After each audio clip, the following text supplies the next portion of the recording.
Magical golden काओ statue. Sundarpur गांव में एक जंगल था जहां मोहन नाम का लड़का रहता था। उस जंगल में मोहन की अपनी झोपड़ी थी। मोहन के पास बहुत सारी गायें थीं। उनमें से एक गाय मोहन की बहुत लाडली गाय थी। एक रात मोहन सो रहा था। उसकी लाडली गाय अचानक सोने की गाय में तब्दील हो जाती है और वहां से भागने लग जाती है। सुबह होते ही जब मोहन अपनी गाय के पास जाता है, लेकिन उसको वो अपनी लाडली गाय नहीं दिखती। वो बहुत परेशान हो गया। मोहन फिर अपनी गाय को तलाश करने जंगल निकल पड़ा, लेकिन उसे वो गाय कहीं नहीं दिखती। मोहन बहुत ज्यादा परेशान हो जाता है। उस गांव में एक रंगा नाम का लालची साइंटिस्ट रहता था। उसने एक मशीन बनाई थी जो जानवरों को स्टैचू बनाती थी, लेकिन रंगा ने अभी तक वो मशीन का इस्तेमाल नहीं किया था। मैंने इस मशीन का इस्तेमाल कभी नहीं किया, लेकिन अब एक जानवर पर मैं टेस्ट करूंगा और उस जानवर को स्टैचू बना दूंगा। देखता हूँ मेरी मशीन काम करती भी है कि नहीं। वो अब किसी जानवर की तलाश में था कि कोई जानवर उसे मिल जाए और वो उस पे इस मशीन का इस्तेमाल करे। रंगा उस मशीन को टेस्ट करने के लिए एक जंगल में चला जाता है। वहीं सामने से वो सोने की गाय भागती हुई आ रही होती है। रंगा उसे देख के आश्चर्य हो जाता है। रंगा कहता है, ये तो कोई सोने की गाय लग रही है। अब टाइम आ गया है मेरी मशीन को टेस्ट करने का। मैं इसको पकड़कर स्टैचू बनाता हूँ। अगर ये स्टैचू बन जाती है तो मेरी मशीन काम की है और मैं इसको बेचकर बहुत पैसा कमाऊंगा और अमीर बन जाऊंगा। रंगा अपनी मशीन का इस्तेमाल करता है और वहीं वो गोल्डन काऊ स्टैचू बन जाती है। उसे देख के रंगा बहुत खुश हो जाता है। वहीं मोहन अपनी गाय को ढूंढते ढूंढते वहीं पहुंच जाता है। मोहन उस गाय को देख लेता है। मोहन गाय के पास जाता है। ये लड़के, कौन हो तुम? क्या कर रहे हो यहाँ पर? निकलते बनो यहाँ से। ये गाय तो सोने की है। मुझे लगता है ये मेरी गाय है, लेकिन ये गाय साधारण गाय से सोने की गाय में कैसे बदल गई? मेरी गाय को स्टैचू क्यों किया है तुमने? जल्दी से मेरी गाय को ठीक करो। ये लड़के, ये तुम्हारी गाय नहीं है। अब इस पे मेरा कब्जा है। इसको मैं ले जाऊंगा और इसको बेच के बहुत पैसे कमाऊंगा। ये मेरी गाय है। मैंने अपनी गाय को पहचान लिया है। इसको अभी ठीक करके मुझे वापस कर दो। ये लड़के, ज्यादा होशियारी मत दिखाओ। चुपचाप यहाँ से निकलते बनो, वरना तुम्हें भी इसी तरह स्टैचू बना दूंगा। मेरी गाय को तुरंत ठीक करो, वरना अच्छा नहीं होगा। वहीं वो गोल्डन काऊ अपनी पावर का इस्तेमाल करती है और रंगा को गिरा देती है। रंगा वहीं गिर जाता है। अब मजा आया तुम्हें? मेरी गाय को चोरी करने चला था और इससे पैसे कमाना चाहता था। अब मैं अपनी गाय को लेके जा रहा हूँ। मेरी गाय तो एक जादुई गाय है। मुझे तो पता भी नहीं था कि मेरी गाय में इतनी ज्यादा पावर्स हैं। अब मैं इस गाय को एक सुरक्षित जगह पर लेकर जाता हूँ। मोहन अपनी उस गाय को लेके वहां से चला जाता है और उसे एक सुरक्षित जगह पर छुपा देता है। हमला करने ही वाला था कि वहीं एक बहुत विशाल मॉन्स्टर प्रकट होता है। मोहन और बकरी उस दरवाजे में चले जाते हैं। Golden god rescue and monster attack. Sundarban के गांव में मोहन और उसकी माँ अदिति रहते थे। उनके पास कुछ बकरियां थी। गरीब होने के कारण मोहन और उसकी माँ बहुत मेहनत करते थे। मोहन की माँ अदिति कपड़े सिलने का काम करती थी। उनके गांव में एक मगन लाल सेठ रहता था। वो हर व्यक्ति को ब्याज पर कर्जा देता था। सेठ का कर्जा ना देने के कारण एक दिन सेठ अपने गुंडों को लेकर उनके घर आ गया और बहुत गुस्से में, मेरा कर्जा ना उतारा तो मैं तुम्हारा घर अपने कब्जे में ले लूंगा। मैं तुम लोगों को कल तक का समय ही दे रहा हूँ। अगर कल तक कर्जा ना दिया, वो भी ब्याज के साथ। ये कहकर मगन लाल सेठ वापस चला जाता है। अदिति बहुत परेशान थी क्योंकि उनके घर में खाने का सामान खत्म हो गया था। तो अदिति ने मोहन को बोला, अब तो सेठ भी अपना कर्ज लेने आ गया और हमारे घर में खाने का सामान भी नहीं है। मोहन बेटा, मैंने सुना है दूसरे गांव में एक आदमी रहता है जो बकरियां अच्छे दामों में खरीदता है, जाके अपनी इन बकरियों को बेच आओ, फिर हम घर का सामान ले लेंगे और सेठ का कर्जा भी उतार लेंगे। मोहन बकरियों को लेके दूसरे गांव उस आदमी के पास बेचने जा रहा था और वहीं वो एक जंगल से गुजर रहा था। वहीं उसकी बकरियां घास खाने लग गईं। वहीं मोहन भी थक गया था तो मोहन एक पेड़ के नीचे बैठ गया और वहीं सामने से एक शेर उसकी बकरियों पर नजर रखे हुए था। शेर बकरियों पर हमला करने ही वाला था कि वहीं एक बहुत विशाल मॉन्स्टर प्रकट होता है और वो उस शेर को खा जाता है और मोहन की बकरियों को भी खा जाता है और वहीं वो मॉन्स्टर गायब हो जाता है। मोहन ये सब देखकर बहुत डर जाता है। मोहन बहुत परेशान होकर घर की तरफ लौट ही रहा था। वहीं थोड़ा आगे जाने के बाद सामने एक जाल में एक बकरी फंसी हुई थी। मोहन उसके साथ चला जाता है। थोड़ा आगे जाते ही वहीं एक जादुई दरवाजा प्रकट होता है। मोहन और बकरी उस दरवाजे में चले जाते हैं। वो एक जादुई दुनिया में पहुंच जाते हैं। वहीं बहुत सारा सोना और पैसे पड़े होते हैं।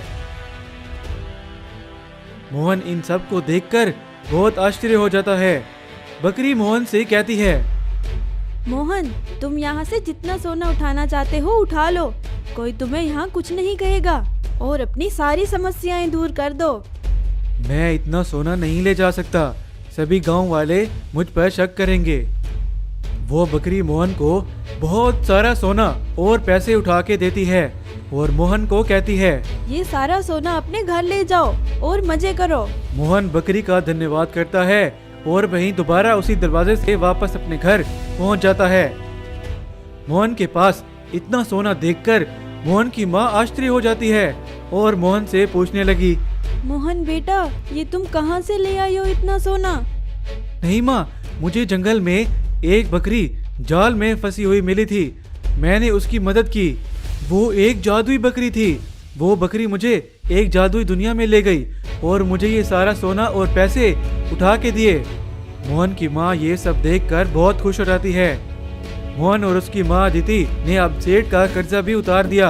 अब वो बहुत अमीर हो गए और एक बड़ा सा घर भी खरीदा और खुशी खुशी रहने लगे।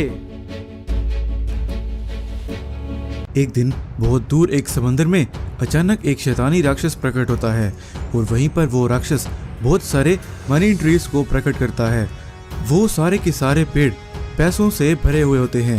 वहीं वो राक्षस अब जो भी यहाँ से गुजरेगा वो इस जादुई पैसों वाले पेड़ों को देख के लालच में आकर इन पैसों वाले पेड़ों के पास आएगा और मेरे जाल में फंस जाएगा। और वैसा ही होने लगता है। जो भी वहाँ उस जगह से गुजरता उन पेड़ों को देखकर लालच में आ जाता और उस मनी ट्री के पास जाने लगता और जैसे ही वो उस पेड़ से कुछ पैसे लेता और वहाँ से गायब हो जाता। वैसे एक दिन गोलू और रंगा नाम के दो भाई अपनी अपनी नाव पर मछलियाँ पकड़ने के लिए उसी समंदर में आए हुए थे। तो वही रंगा, दादा मेरी बात सुने, मैं तो कहता हूँ यहाँ से थोड़ा आगे जाते हैं, यहाँ पर तो कोई एक मछली भी नहीं है। सभी लोग कह रहे थे कि यहाँ पर बहुत मछलियाँ होती हैं। ऐसी कोई बात नहीं है, चलो आज नहीं तो कल यहाँ पर बहुत ज़्यादा मछलियाँ होंगी, लेकिन आगे बहुत गहरा समंदर है, वहाँ जाना खतरे से खाली नहीं होगा। चलो घर वापस चलते हैं। नहीं दादा, अगर आप नहीं आना चाहते हैं तो कोई बात नहीं, मैं तो थोड़ा आगे जा रहा हूँ, मैं तो मछलियाँ पकड़ कर ही लाऊंगा। चलो ठीक है, अब तुम्हें मैं अकेला भी तो नहीं छोड़ सकता, चलो चलते हैं। कुछ दूर जाने के बाद गोलू और रंगा को बहुत सारे मनी ट्री नजर आते हैं। ये मैं क्या देख रहा हूँ दादा, क्या सच में वहाँ सामने मनी ट्रीज उगे हुए हैं और वो भी समंदर में? यहाँ पर कुछ तो गड़बड़ लग रहा है, मेरी बात मानो तो वापस चलते हैं। नहीं दादा, मुझे तो पैसों की बहुत ज़रूरत है, मैं तो उनके पास जा रहा हूँ पैसे निकालने। गोलू रंगा को रोकने की बहुत कोशिश करता है लेकिन रंगा उसकी बात नहीं मान रहा था। अब तो बहुत मज़ा आएगा, ये सारे पैसे आज मैं ही लेकर जाऊंगा। बस रंगा के पैसे लेने की ही देर होती है और जैसे वो उस पेड़ को छूता है वो वहां से गायब हो गया और गोलू ये सब देखकर बहुत डर गया था। जल्दी से अपने घर जाकर अपने पिता से, पिताजी वो रंगा ने उस मनी ट्री के पास जाकर बहुत बड़ी गलती कर दी। उस मनी ट्री ने रंगा को अपने अंदर खींच लिया।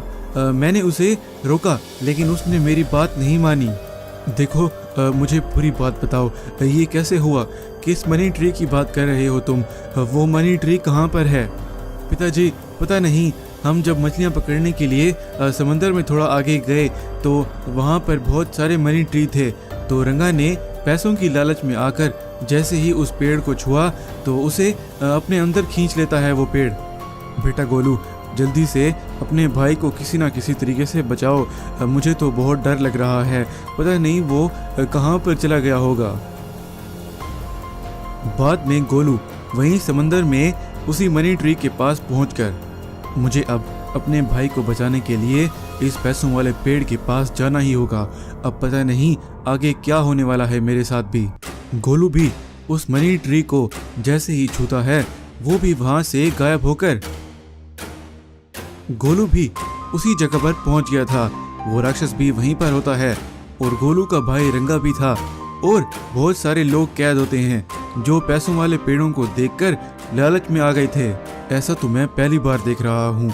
लगता है ये सारा काम इसी राक्षस का ही होगा। मुझे तुरंत रंगा को यहाँ से लेकर जाना होगा और बाकी लोगों को भी।